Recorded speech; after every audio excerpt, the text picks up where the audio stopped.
Niin moni näyttelijä sanoo, että se on kaikkein vaikeinta olla omana itsenään paikalla. Joo, mä muistan, me pidettiin ensimmäinen semmoinen suora lähetys, missä mä esiinnyin pellekoulun jälkeen, niin sitten pyydettiin arvostettuja vanhempia näyttelijöitä, niin sitten siihen ohjelmaan mukaan esiintymään. Ne sanoi, että eihän me nyt lähetä sinne. Se on semmoinen laillistettu mokaamisen mahdollisuus. Ja kyllä sen tietysti ymmärtää, että silloin kun ihmiset on saavuttanut jonkun aseman, niin ne haluaa pitää sen niin kuin itsellään. Tuo on niin hurmaava jotenkin tuo ilmaisu pellekoulu, kun kuitenkin hirvittävän määrä nuoria ihmisiä hakee. Promille pääsee sisään. No pellekoulu oli sellainen, että sitten meillä oli oppilaskunnan puhelin, niin siihen ruvettiin sitten vastaamaan pellekouluja. Se oli teatterikorkeakoulu siihen aikaan ja jotenkin sitten tuntui, että se on niin kuin aika paljon teatterikoululle, niin sitten downshiftattiin vähän ja sitten se on niin kuin pellekoulu. Mitäs Turkka tähän? Mä näin, miten sä laitoit pyörän telineeseen. Polkupyöräkyynikko. Joo. No, hän oli loistava opettaja kyllä. Hei, Jukan kanssa jatketaan. Näin on. Muistiongelmat ovat tuttuja meille kaikille, muillekin kuin näyttelijöille. Välillä tuntuu, että ei mikään mielessä. No jos muistasit vaikka vaimon synttärit ja hääpäivän, niin sillä pääsee kuulkaa jo elämässä aika pitkälle. Joo, muistin nyt kun sanot. Toimittajamme koittaa nyt selvittää, että mikä avuksi, miten niitä hääpäiviä ja muita voisi muistaa paremmin.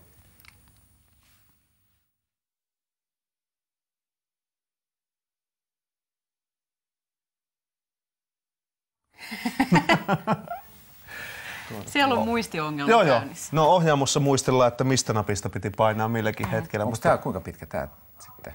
Ei, se ei pyöri vielä. Se lähtee kohta, kun tuolta löytyy tuolta. Kun joku muistaa. Noniin. Koitetaan nyt. Eli se oli se nappi siinä oikealla. Oli Mikon vaimo, kun se ei ollut muistanut synttäreitä.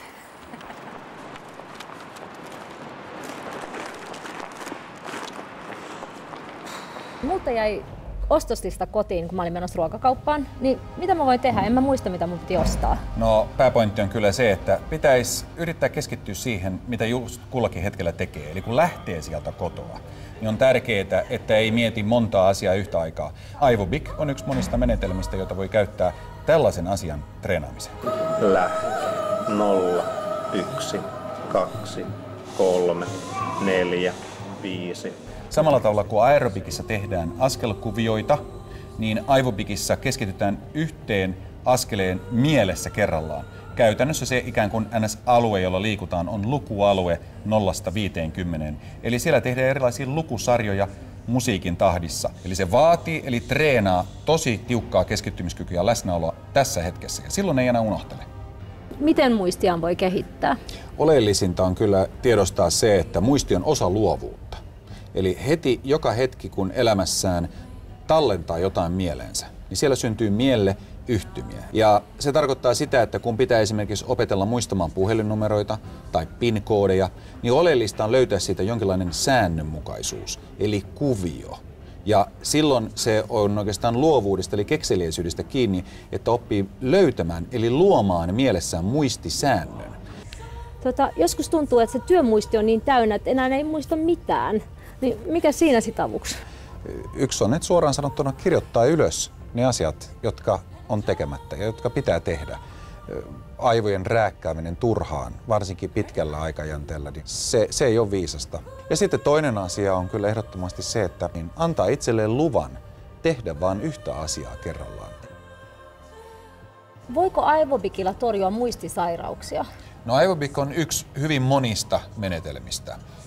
Aivobikin avulla treenataan nimenomaan vahvaa keskittymiskykyä ja se on sellainen perustaito, josta on hyötyä, kun haluaa pitää huolen siitä, että muistaa, mitä on juuri kullakin hetkellä tekemässä oikeasti, kun haluaa saada oikein vahvoja elämyksiä ja torjua esimerkiksi stressiä.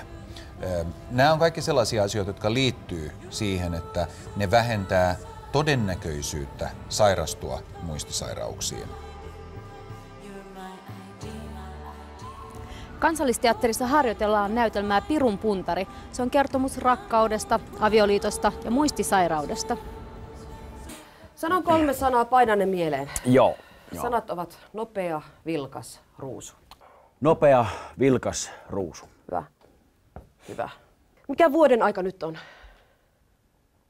Näytelmässä mies sairastaa Alzheimerin tautia. Katos perkele. Oikeassa elämässäkin Juha ja Katja ovat aviopari. Ei, mä menin ihan sekaisin. Ota se. Nukuin kyllä niin huonosti viime yönä, mutta päätä särki, kato niitä. Eiku, miten se nyt meni näin sekaisin? Eikö nyt se meni ihan oikeasti sekaisin? Otas nyt. Anteeksi.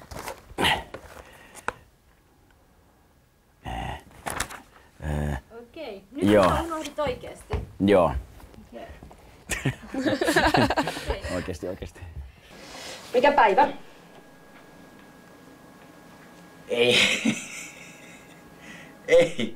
Ei.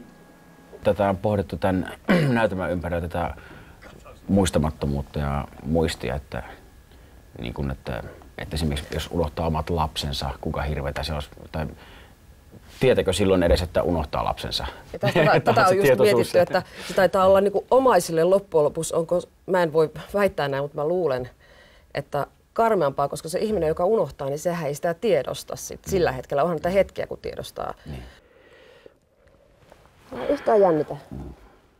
Onko teillä näyttelijöinä sit jotain vinkkiä antaa tavallisille ihmisille, että miten me voidaan muistaa paremmin? No mä sanoisin, että se ulko-opetteleminen on niinku raakaa työtä, että ottaa sen tekstin eteen ja olkoon se nyt vaikka kauppalista tai laulusanat, niin lukee sen ajatuksella. Eihän mitään opi, jos ei sitä lue ajatuksella. Mutta sitten mä aina niinku piirrän myös siihen sivuun kaiken näköisiä kuvia, jotka liittyy siihen tekstiin. Koska mulla on näkömuisti, niin sitä kautta se menee myös päähän paremmin. Koska mulla on kaiken näköisiä piirustuksia, Blarissa esimerkiksi. Kaikki ne tapahtumat, mitä täällä näyttämällä tapahtuu, niin sä niin kun muistat sen, että mitä sun pitää siinä kohtaa sanoa. Kun sä olet istumassa tuolla, okei, tässä mä sanon sen ja näin, mä katson tonne, ja ne on niin pieniä tällaisia, tavallaan ne on muistisääntöjä silloin. Ja totta kai se ajatus, jos se on siellä takana oikein, niin silloinhan sä tiedät tasan tarkkaan, mitä sä puhut. Niin kuin näin pääset menee täällä näyttämällä. Arjessa ei tarvitse ymmärtää yhtään, mitä puhuu. Joo. Kato nyt perkele, mä menen ihan sekaan. Niin siinä käytiin Jukan duunipaikalla Kansallisteatterissa, jossa kollegat tekee näytelmää vakavasta aiheesta. Mutta vaikka ei olisikaan mitään muistisairautta, niin kyllä muisti joutuu todella koville nykypäivänä. Niin. Minkälaisia ihan käytännön muistikikkoja sä, Pauliina, opit? No, muistikikkoja. Mä opin sen, että oikeastaan pitäisi sillain kokonaisvaltaisesti pyrkiä pitää hyvää huolta aivoistaan. Että nukkua hyvin, liikkua ja syödä terveellisesti. Joku vippaskonsti. Niin, siis eikö joku semmoinen helppo kikka, että voi nukkua vähän ja rällästää. Ja Mikko haluaa rällästää. polttaa kynttilää molemmista päistä. Polttaa sillat. Niin.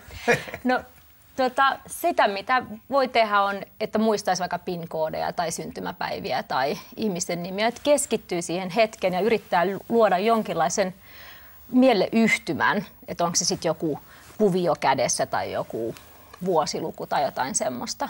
Miten sä muistat? Niin, sä oot ollut 26 vuotta samaisessa teatterissa. Sitä aina näyttelijät kysytään, että miten te muistatte ton kaiken? Joskus on lääkäri kysynyt sitä multa, miten te muistatte ne teidän roolit? Ja sitä voisi melkein mieluummin kysyä päinvastoin, että miten sä muistat ton kaiken. Niin ei se tekstin oppiminen ehkä ole se kaikkein vaikein asia siinä kuitenkaan näyttelijän työssä, että sitä tekstiä kuitenkin siihen on aikaa siihen opetteluun.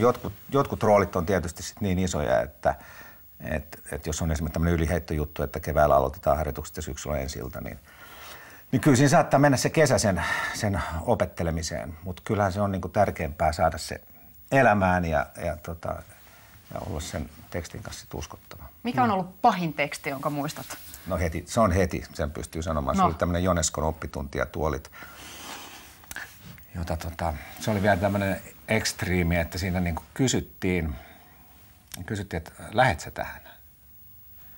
Ja enhän mä sitten ymmärtänyt siinä vaiheessa, kuinka mielettömän paha se on, kun se oli tämmöinen Joneskon teksti, jos ei ole semmoista arkipäivän logiikkaa ollenkaan, että sä joudut opettelemaan sana sanalta, kunnes sä saat siihen semmoisen logiikan. Niin se on absurdia tekstiä. Aivan, siis ihan uskomatonta, mutta sitten niin kun siinä on oma huumorinsa ja sitten kuitenkin siinä on semmoinen oma sisäinen logiikkansa, mutta ennen kuin sä sen opit, niin siinä on siis tunti tai 50 minuuttia ensiksi melkein sellaista monologia ja sitten toinen 1,5 tuntia puhutaan niin kuin tyhjille tuoleille, että siinä kenraali on hyvä ja istuu alas. Ai, nyt tulee valokuva, herran aika.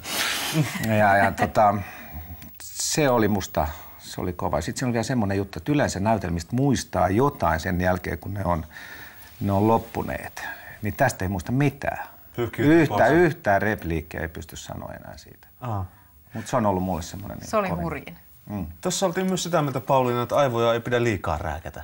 Joo, musta se oli ihanan semmoista vapauttavaa, että se Vasenius sanoi, että jos vaan tuntuu, että ei muista, niin kirjoita asiat vaan. Tee muistiinpanoja, pistä niitä post-it-lappuja joka kerta. Se on ihan ok.